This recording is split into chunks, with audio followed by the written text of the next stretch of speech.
You know, whenever I start reloading with case prep, I keep very careful records. And this is a little checklist that I utilize for my case preparation. Starts off with the date that I'm actually doing it,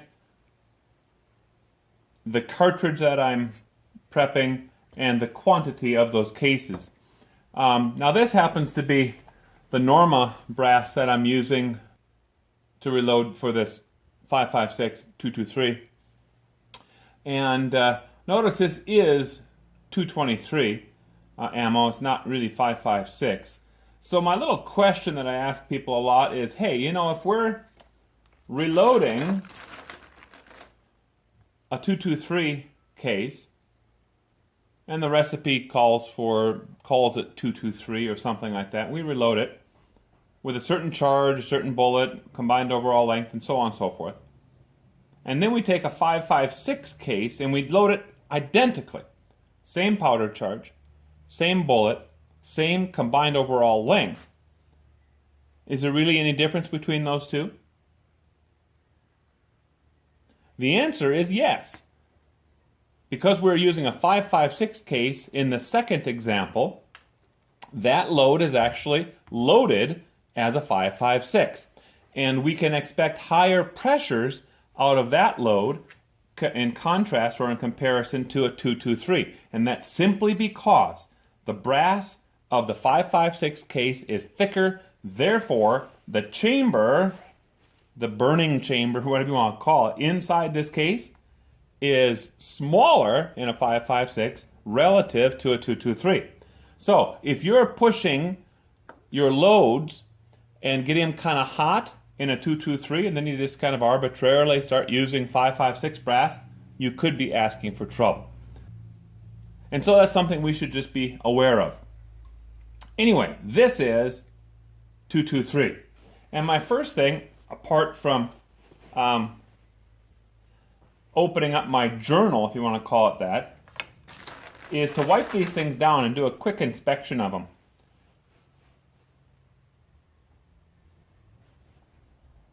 What I'm doing this for, number one, obviously, is to inspect them. And secondly, is I want to get any grit off of them. This is once fired stuff. This is factory ammo. I just shot this the other day, a couple days ago. And actually all these rounds, all this brass is from the exact same lot of this, so it should be very consistent stuff. And so I want to wipe the grit off these things so I don't end up running grit up into my dies, which could obviously scratch the inside of the die, which will have permanent repercussions from that point on any subsequent reloading that you do. So be a little bit careful with that. Make sure these are all clean. And again, this is a nice chance to take a look at them. You know, if I have some dings in my brass, there's a little bit of a ding right there. You know, in this body right over here, I don't worry about those things too much.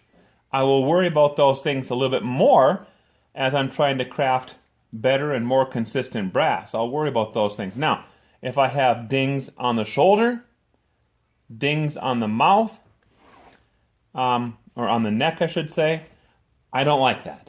I will toss them out. You know, this brass is so easy to get. I can be pretty darn particular about what I end up keeping, and that's kind of a good rule of thumb, especially if you're trying to produce some nice, consistent, high-quality ammunition.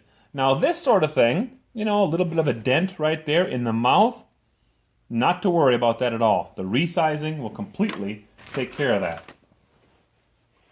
I'm going to take just a couple seconds, is really all it takes, to just check for any case head or potential, called incipient case head separation. Something just like this will work perfectly to discern that, kind of detect it. Doesn't take but a second or two, just literally a couple seconds per case.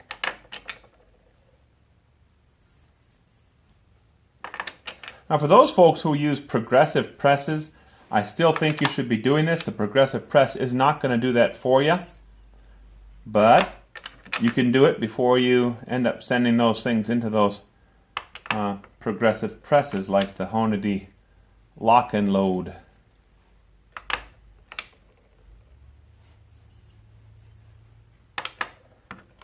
I don't anticipate or expect to find anything. This is just once fired brass, good Norma brass, but I'm still checking. Okay, next step.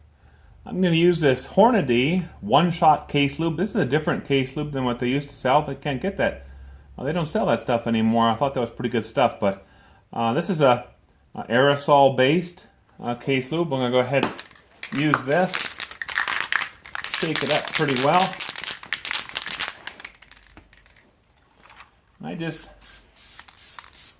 I hit them from different angles. You don't want to go too heavy on it. You can dimple those necks if you do that, which the case is ruined then. I'm also using Hornady's dies for this thing. Been using these things for years. They're good things. Good dies. Nothing wrong with RCBS either. Then you get some really nice, like Redding makes some fantastic competition dies.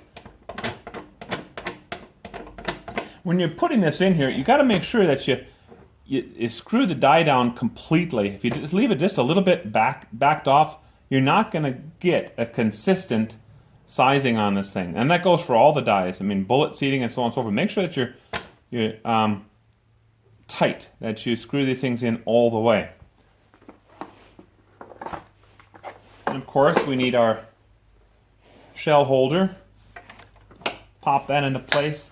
Get that primer cup ready. And by this time, a minute or so as I was talking through this, the cases will be dried just a little bit. We want to let them dry just a touch. It's a nice feeling lubricant on it.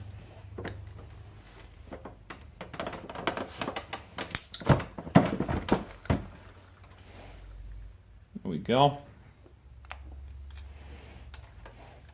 A lot of these going in, I can see that the mouth is a little bit out of round. Coming out, they look just great. There you go. A little bit out of round.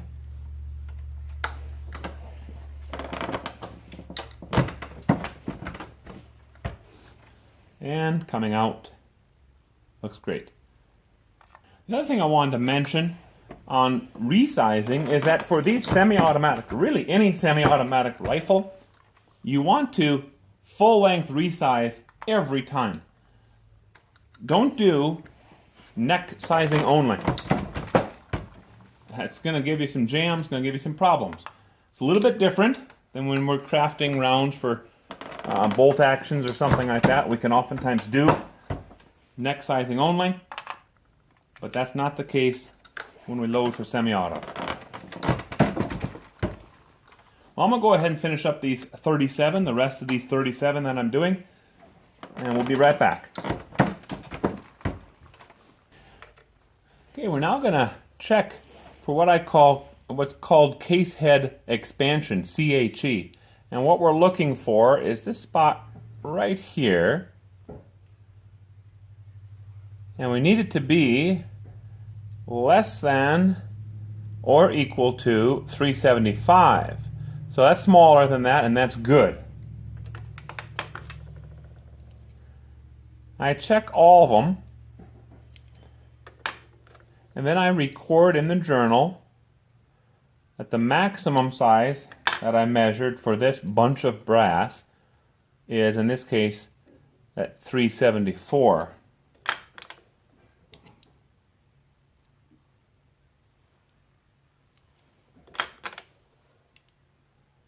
And as long as you keep the brass sorted, that measurement can be tested for later on to see if this brass is expanding over time.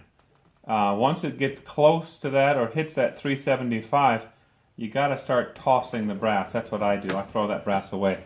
It's stretching a bit too much, and that part of the case is not really intended to stretch, and that, if you keep loading those things, it'll stretch larger and larger and larger, and that's when you're going to get that case head separations, and that's not a good thing. So you'll want to get rid of that brass, and this is a great way to track it.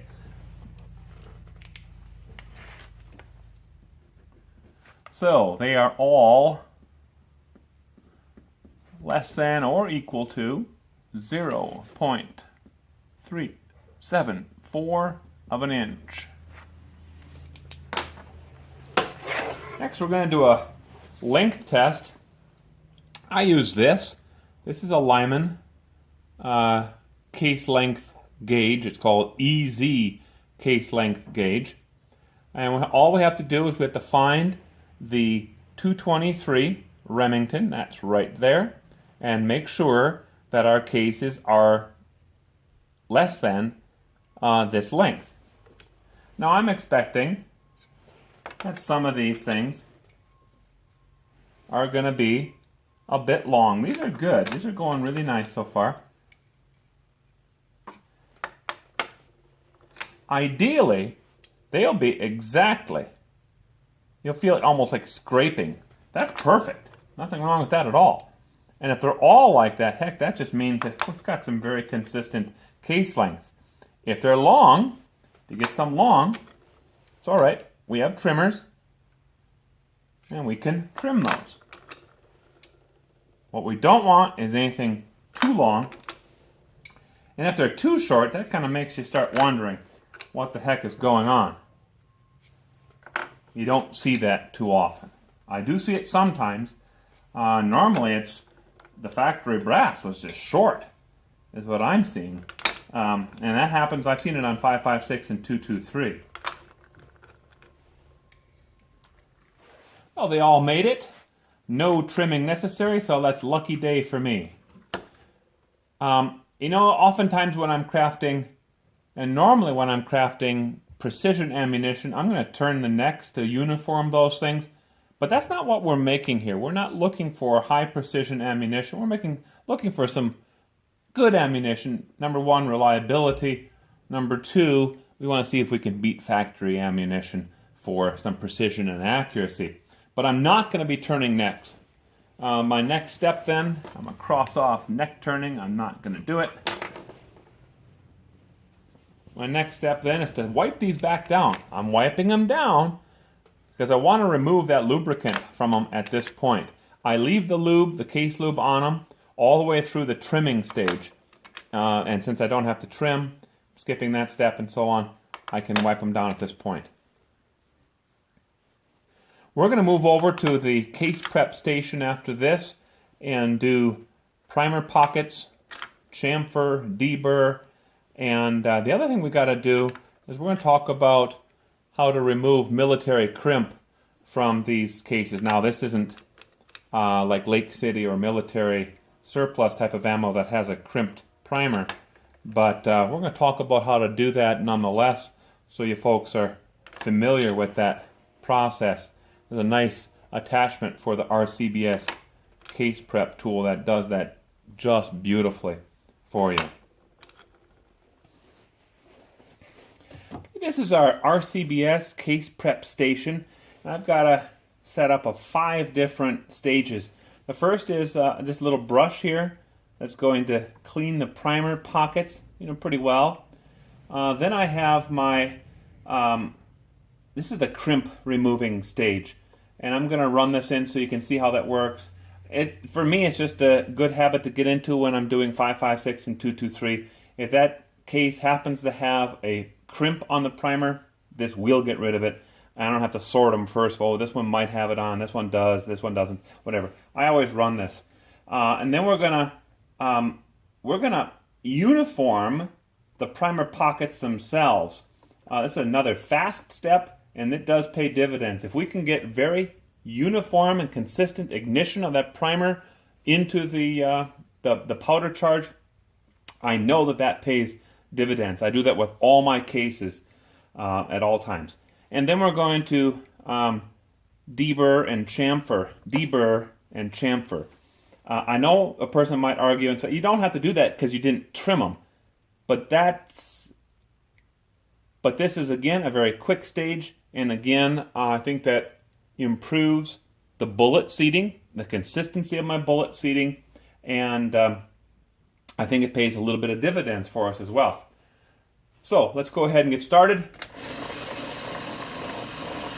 Just real quick steps here. There you go. And we're going to run these things into a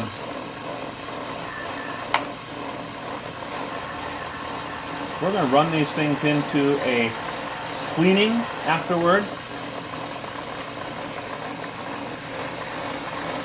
So this doesn't have to be perfect at that stage. That's looking very nice. A little bit deeper, a little bit of chamfer. And actually I normally go back just like this, and then I run it right through there, get anything out of the neck of that case so I don't end up pushing brass down the bore when I'm firing.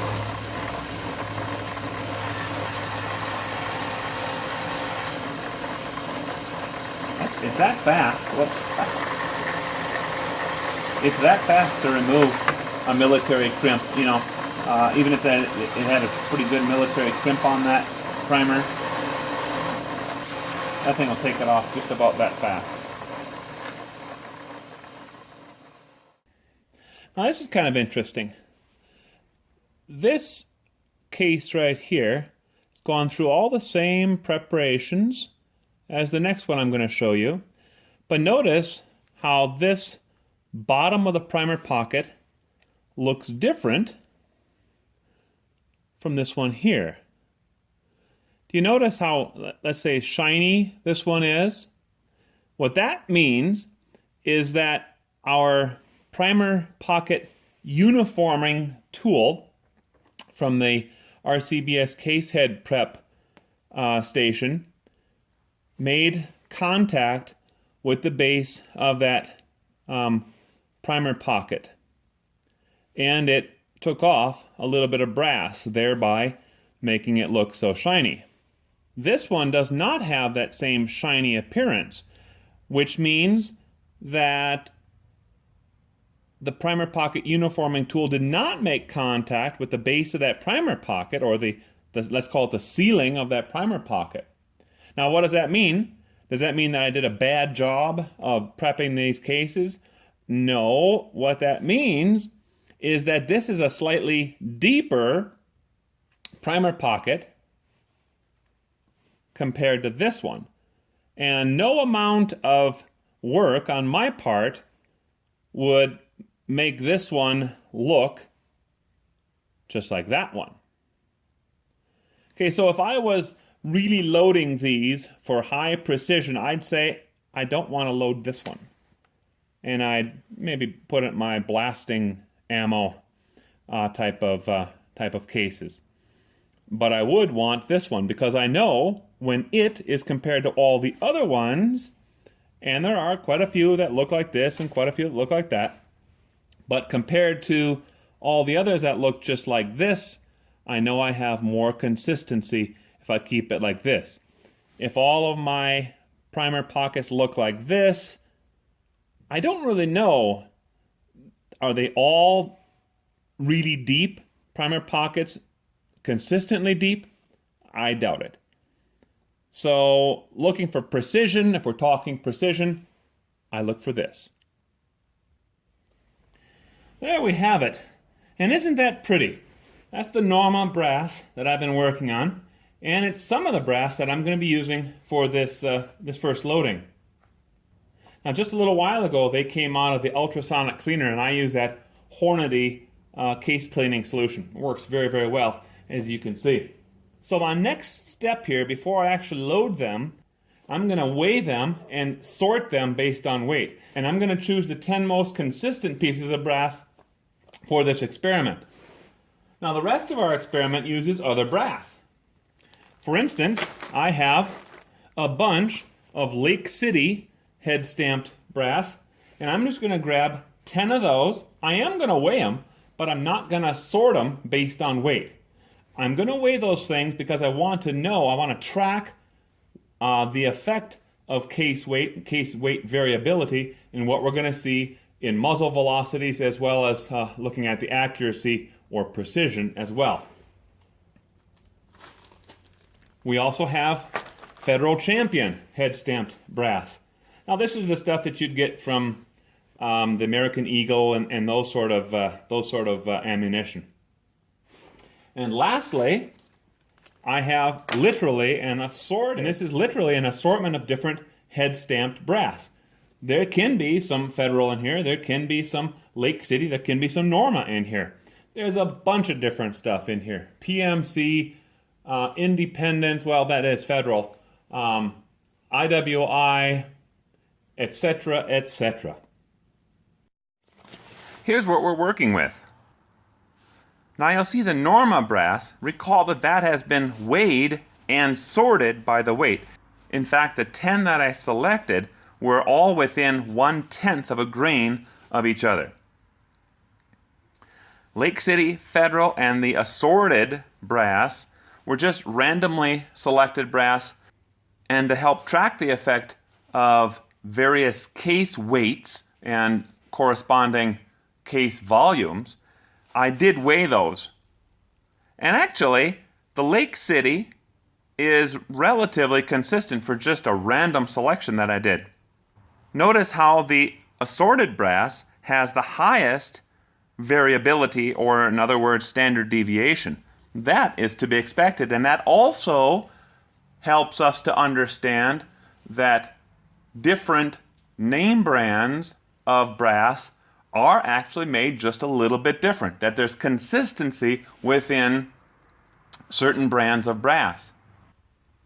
It's interesting that the Norma brass is the heaviest of all the brass, and it was 223. Lake City is all 5.56 ammo, and in theory, it's supposed to be a heavier brass.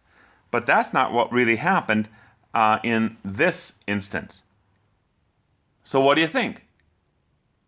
What I'm expecting to have happen is that we'll get slightly higher velocities from the Norma brass, and we should be getting better consistency from the Norma brass. In other words, the standard deviation of the muzzle velocities should be lower.